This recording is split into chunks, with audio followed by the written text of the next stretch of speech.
Четврток, 30 октомври, кратки вести во 12 часот. Откако десетина дена водостојот на Охридското езеро беше на идентична кота, сега се бележи раст од минимален 1 сантиметар. Според последните мерења на Управата за хидрометеоролошки работи, нивото е на кота од 693,15 метри надморска височина, што е за 16 сантиметри под просекот за октомври и само 5 сантиметри над минимално дозволеното. Во Струга треба да приврши реконструкцијата на објектот познат како дрвениот мост, преку кој се врши регулација на истекот на водите од Охридското езеро во реката Црндрим. Најавено е дека ќе следува изготвување основен проект за автоматска контрола на испустот и далечинско управување со нивото на Охридското езеро и реката Црндрим со цел да се обезбеди поефикасна и еколошки одржлива регулација.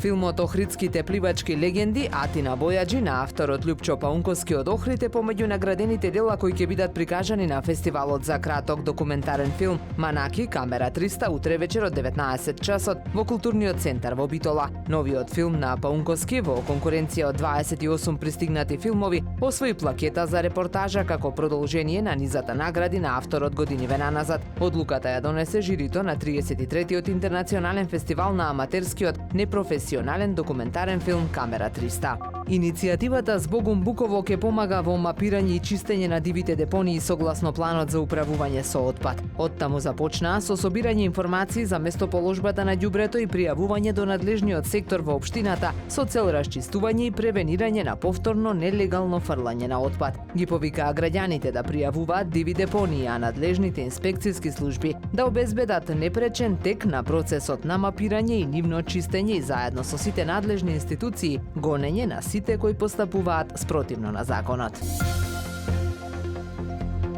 Времето денес сончево со мала до умерена облачност, дува слаб до умерен јужен ветер, максималната температура во Охрид до 17 степени. Повеќе информации на ohridpress.com.mk. Уредник и водител на вестите Даниела Спасик, технички реализатор Реџеп Селман.